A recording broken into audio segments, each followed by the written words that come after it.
Belanja Koi jadi logis kembali lagi di channel YouTube Master Koibot.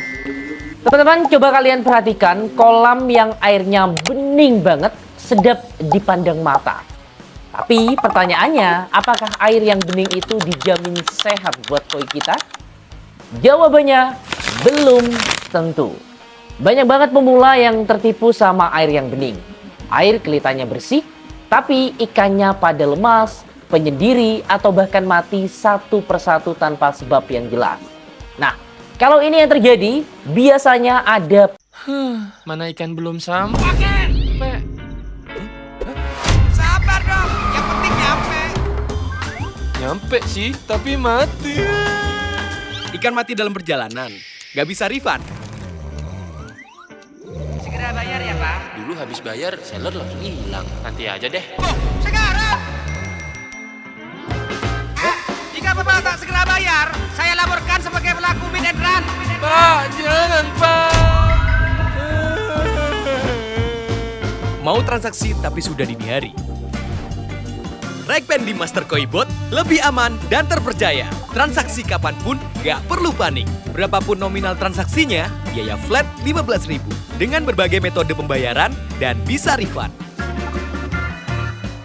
Master Koibot, pakai Rekpen aman dan praktis, belanja koi jadi logis. Download sekarang. Pembunuh tak kasat mata di kolam kalian. Oke, pertama kita bahas dulu sang aktor utama, yaitu pH alias potential of hydrogen. Buat yang belum tahu pH ini untuk mengukur seberapa asam atau basahnya air kolam kita. Skalanya dari 0 sampai 14.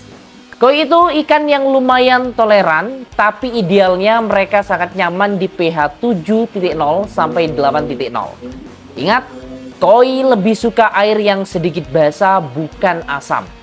Nah, masalahnya pH di kolam itu nggak statis.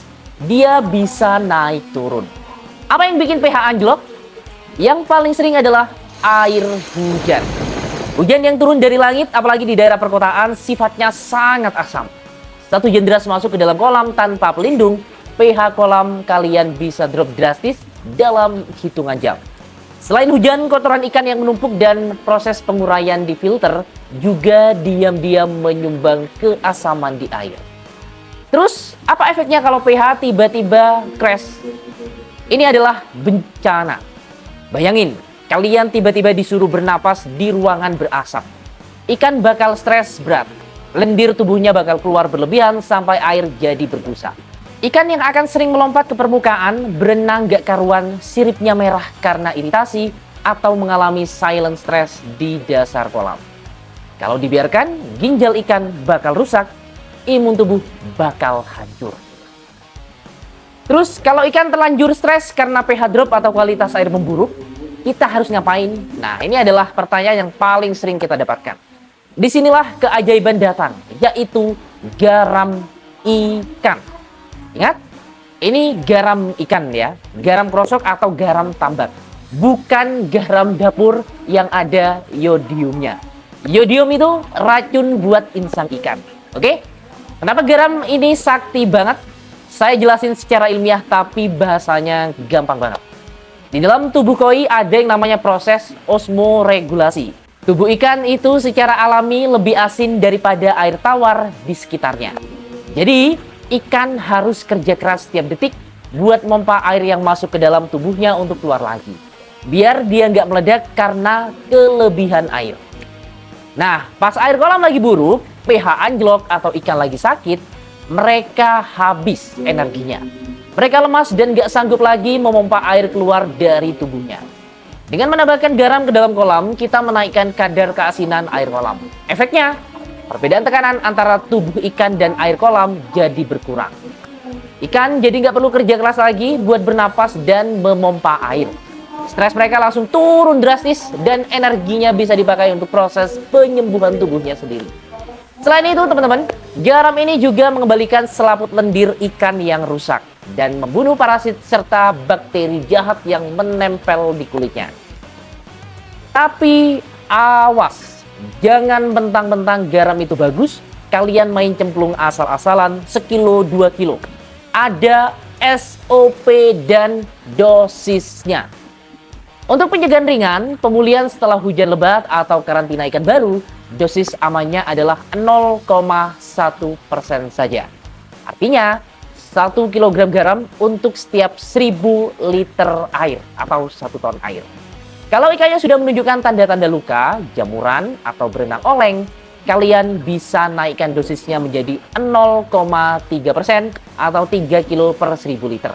Tapi, jangan lebih dari itu untuk kolam utama ya. Jadi kesimpulannya, jangan pernah sepelekan pH air, apalagi di musim penghujan. Selalu siapkan karang jahe atau kulit oyster di filter chamber untuk menjaga pH tetap stabil. Dan yang terpenting, pastikan kalian selalu punya stok garam ikan di rumah sebagai P3K pertolongan pertama. Air yang bening itu memang bonus, tapi air yang sehat adalah kewajiban. Ada pertanyaan soal air atau penyakit ikan? Jangan lupa tulis di kolom komentar. Gak usah ragu-ragu, nanti kita bahas bareng-bareng. Sampai jumpa di video selanjutnya. Salam belanja koi jadi logis. Mau beli koi tapi Gak logis. Penipu. Mana koinnya? Cari saja di Master Koi Bot. Keamanan berlapis, belanja koi jadi logis. Download sekarang.